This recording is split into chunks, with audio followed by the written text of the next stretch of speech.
Hey everybody, today we are talking about Monkey King Journey to the West by Wu Chong-un, translated by Julia Lavelle.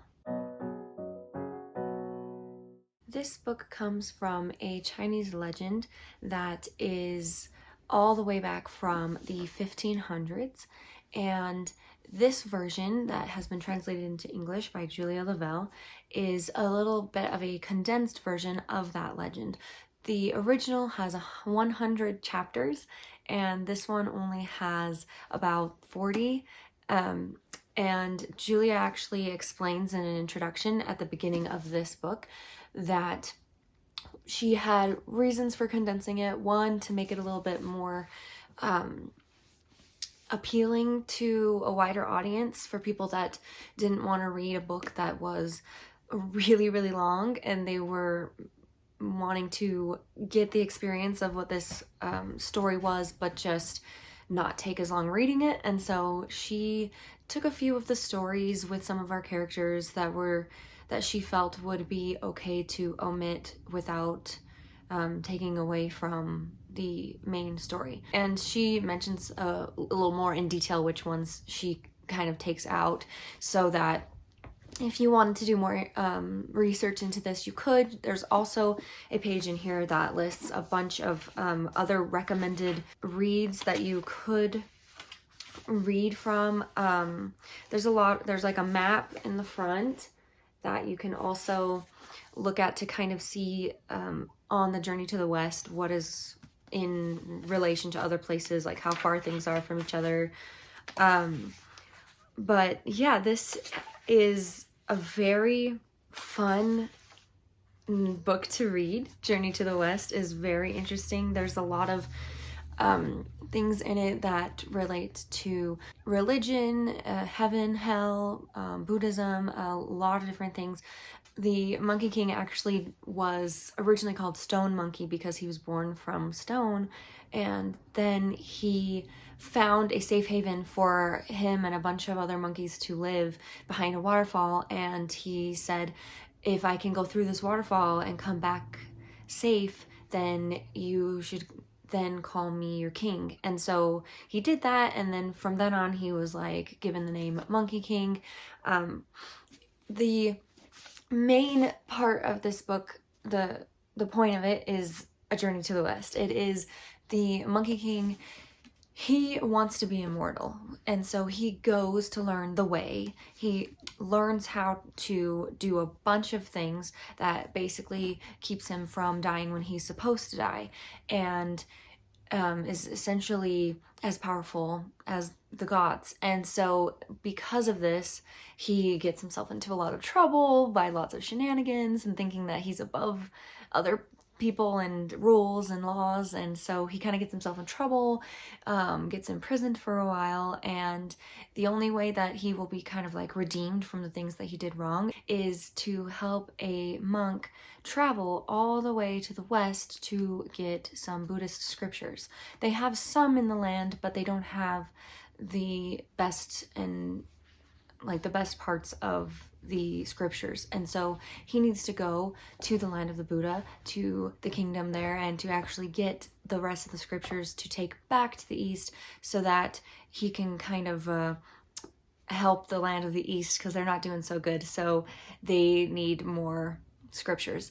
And so Monkey, to redeem himself, has to show that he can help this monk get all the way there and do all these trials to make this monk be able to be a Buddha, as well as the Monkey King could also become Buddha if, like, a Buddhist monk, if he goes through all of these trials and protects the monk. The monk in question is, I'm not sure if I'm saying it right, Tripitaka or Tripitaka, but he is the one who is constantly getting in danger because of all these different places that he's traveling to get to the West. It's 108,000 miles to get all the way to where he needs to go. And so this is not just going to take like a few days or a few years. It's going to take a very long amount of time for this to happen. And along the way, they pick up helpers.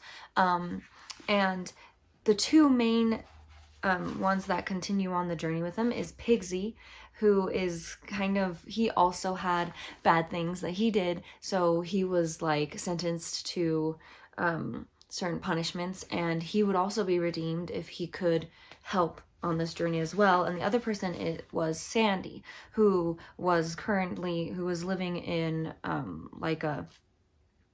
in sand, basically. That's why his nickname is Sandy, because he ended up having to go and get banished because he did a no-no up in heaven. In one of their banquets in heaven, he kind of messed up, did something bad, and so he got banished to Earth and had to be in charge of like this sand pit area of the world. And so when they get there on the journey and they have to somehow cross this sand pit, Sandy is the one that ends up helping them be able to do that, since he's kind of in charge of that area, and then continues on the journey with them. So it's those four traveling through the journey all the way to get to the Buddhist temple. And there's just a lot of shenanigans that happen, a lot of things that you just wouldn't really expect, but also some funny things that happen that are like, what is going on?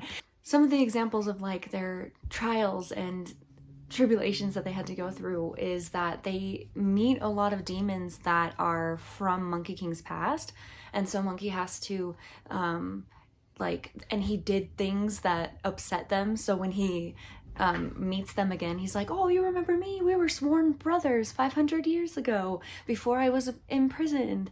And yeah, and then they're like, oh yeah, I remember you, Monkey. I remember all the things that you did to my family that was not good. And so then you realize, uh-oh, this isn't going to be as easy as they thought to get through this town, because now he has to have this big huge battle, and their battles are crazy long, like take hours and hours of just constantly fighting because they're so powerful. They, like, Monkey King is super powerful because of all the things he learned and trained himself to be able to do, where he could get hit 100 times and he would barely even be able to feel it. There's a part where they like have to sit in like boiling oil, and he's like, that's just a normal Tuesday for me. Like, nothing can phase him. Like, it's like, it doesn't matter what you do, he can overcome these things. And so he has to do all these challenges to prove that he's worthy of passing through their town, and to just let him go and let him help these other travelers that he's with to get through this town. And so